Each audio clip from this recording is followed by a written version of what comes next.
But can she? I mean, having many years of her mom's influence and just having that event that occurred at the beginning of this episode, she's gonna try really, really hard to get that all out of her head and just forget about it. Cause stuff like that can be really, really scarring. And like physical damage, yes, it can heal with time, but mental damage, it depends on the person, and it also depends on the event.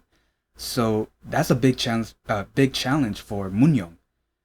And her last challenge is to, I guess, publish her last book. I guess, um, her story, I kind of think is going to be either the witch story, or maybe incorporate that witch story with Kangtae and Sangtae's story into like scary slash hopes up type of fairy tale, which I think it's a pretty good idea. So now we got the reason why Moonyoung's mom killed Kangtae's mom, and I remember I said so maybe it was because she knew that her son is Kangtae and he was having interactions with her daughter and she didn't like it.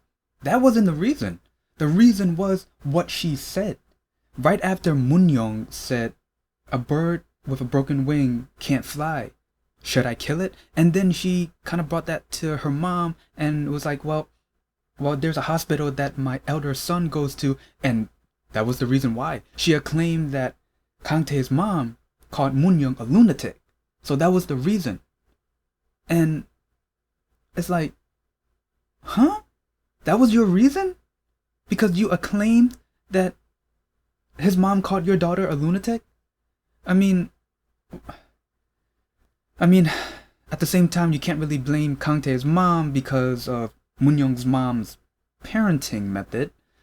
But yeah, it was like, that's her reason. And it was like, damn. After this whole event with the mom, which I think it's kind of short in my opinion, but I got what I got.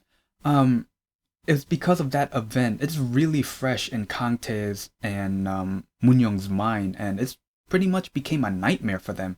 And they're trying to find ways to trying to cope with it. And I can't blame them because after that event, I'm gonna remember that probably for a very long time, and it's very scarring. And it's definitely something, like I said in the beginning of this review, it's gonna be a challenge for Moonyoung to try to erase it from her mind. The one thing that Moonyoung needed was definitely a real family. I mean, she grew up with a caring dad, but it was always her mom like who had the biggest negative influence on her. But again, she needed a family, and to have Judy's mom kind of like be that mother figure for her, I love that. I really do love that.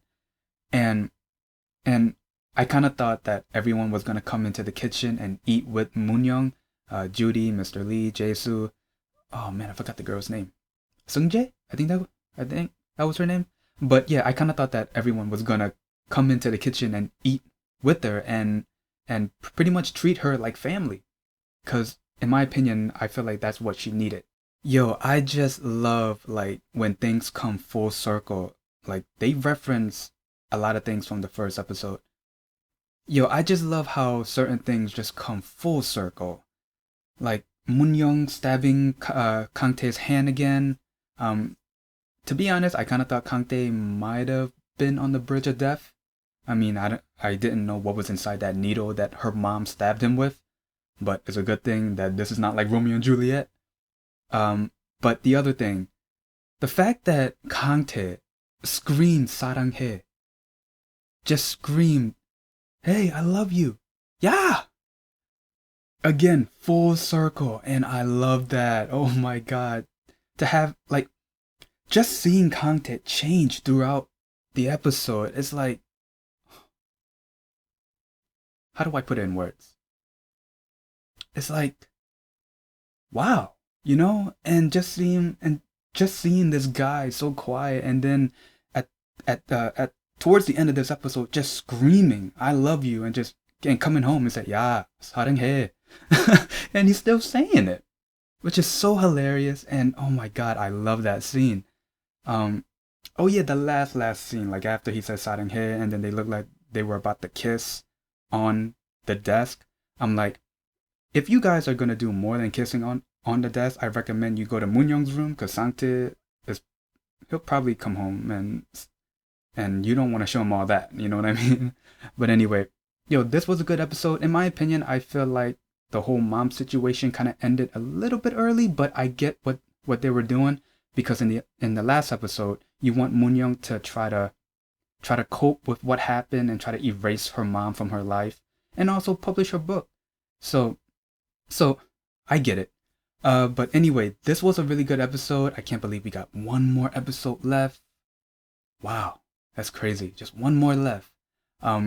So if you guys like my reaction, leave a like, comment down below, and subscribe. See ya.